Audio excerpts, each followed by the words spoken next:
Car வச்சிருக்கவங்களுக்குலாம் முக்கியமான பிரச்சனை நானும் ஃபேஸ் பண்ணது பார்த்தீங்கன்னா ரேட் பைட்டு. இன்ஜின் ரூம்ல உங்களுக்கு ஏறி நிறைய ஒயரை வந்து கடிச்சிரும். இப்போ வர எல்லா கார்ஸ்லும் பார்த்தீங்கன்னா சென்சார் அதிகம். அதனால ரொம்ப நம்ம வந்து செலவு பண்ற மாதிரி இருக்கும். நிறைய பேர் மன உளைச்சலுக்கு இதால ஆளாயிருப்பீங்க. நிறைய செலவு பண்ணியிருப்பீங்க காசு.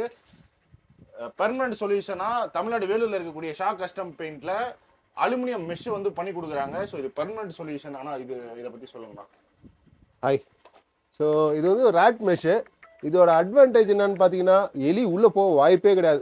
எல்லா இடத்துலையும் நம்ம சீல் பண்ணிடும். இந்த வண்டி கஸ்டமரே பார்த்தீங்கன்னா ஆல்மோஸ்ட் 28,000 ஷோரூமில் செலவு பண்ணிட்டு ஷோரூம்ல தான் வந்திருக்காரு. ஷோரூமில் யாரோ ரெஃபரன்ஸ் கொடுத்துருக்காங்க. சார் மூணாவது தடவை நீங்கள் 25,000 முகத்தில் செலவு பண்ணுறீங்க. ஸோ ரேட் மெஷ் அடிச்சிருங்க, ப்ராப்ளம் இல்லை. ஸோ யூஸ்வலாக என்ன பண்ணுவோம்னா டயர் வழியாக தான் ஏறி இந்த வழியாக போவோம். நிறைய பேர் ரேட் மெஷ் என்ன பண்ணுவாங்கன்னா இங்கே கீழே மட்டும் அடிச்சிருவாங்க. அது வந்து போதாது. ஸோ இங்கே பாருங்கள், இந்த லோவர் ஆர்ம் பால் ஜாயின்ஸ் வழியாக தான் போவோம் யூஸ்வலாக. இப்போ பார்த்தீங்கன்னா இந்த இடத்துல தான் போவோம். இந்த இடத்துல எல்லாம் நாங்கள் வந்து மெஷ் அடிச்சுட்டு உங்களுக்கு உள்ளே போகாத மாதிரி பண்ணிடுவோம். ஃபுல் இடத்துல சீல் பண்ணிடுவோம். ப்ளஸ் இது அலுமினியம்னால ரஸ்ட்டும் ஆகாது, கரோடும் ஆகாது அவ்வளோ சீக்கிரமாக. இதில் மெட்டலும் போடலாம், பட் நாங்கள் வந்து ப்ரிஃபரபிள் அலுமினியம் தான். இது போட்டால் 99 100% எலி உள்ளவே போகாது. நீங்கள் வந்து ராட் பைட்டுக்காக செலவு பண்ண தேவையில்லை. ஒன் டைம் இன்வெஸ்ட்மெண்ட் தான். நிறைய பேர் கொஸ்டின் கேட்டாங்க, ஆயில் சர்வீஸ் எப்படி பண்ணலாம். இது ரிமூவபிள் மாதிரி தான் இருக்கும்.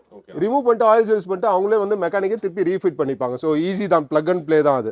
இது எவ்வளோ நேரம் ஆகும்? முன்னாடி அப்பாயின்மெண்ட் வாங்கணுமா இல்லை? ஆமாம், முன்னாடி. ஏன்னா இந்த வண்டியே வந்து வெளியூர்ல தான் வந்திருக்கு. அப்பாயின்மெண்ட் வாங்கிட்டு வராங்க. ஸோ 3 to 4 ஹவர்ஸில் ஒரு வண்டி முடிஞ்சிருது. சரிங்கண்ணா, ஓகேண்ணா. வந்தால் இம்மீடியட்டாக பண்ணி கொடுத்துடலாம். அப்பாயின்மெண்ட் வாங்கிட்டோன்னா கையோட பண்ணி கொடுத்து 3 hours 4 hours. சென்னையிலேருந்து லாஸ்ட் வீக்லாம் ஒரு 15-16 வண்டி வந்திருக்கு. எல்லா ஊர்லேருந்து வராங்க, பெங்களூர்லேருந்து தான் வந்து பண்ணிட்டு போகிறாங்க. Okay okay okay.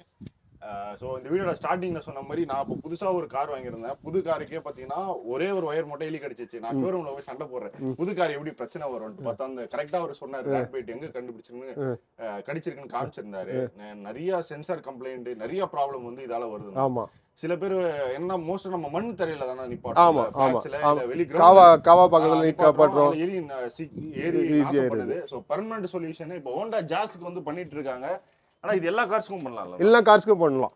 எல்லா கார்ஸ்க்கும், இந்த கார் கிடையாது, எல்லா கார்ஸ்க்கும் பண்ணலாம். சரிங்க. 3 to 4 ஹவர்ஸ்ல தாராளமாக. ஸோ இதே மாதிரி உங்களுக்கும் பார்த்தீங்கன்னா பர்மனன்ட் சொல்யூஷன் ரேட் பைட்டுக்கு பண்ணோம் அப்படின்னா ஷா கஸ்டம் பெயிண்ட் ஷாப் வந்து கான்டாக்ட் பண்ணலாம். ஷாப்போட ஃபோன் நம்பர், அட்ரஸ், லொகேஷன் வந்து இந்த வீடியோ டிஸ்கிரிப்ஷனில் கொடுக்குறேன். நீட் இருந்துச்சுன்னா ஷாப்பை கான்டாக்ட் பண்ணிக்கோங்க. கார் எடுத்துருவாங்க, உங்களுக்கு உடனே பண்ணி கொடுத்துருவாங்க. நெக்ஸ்ட் லைன் பண்ணுறேன்.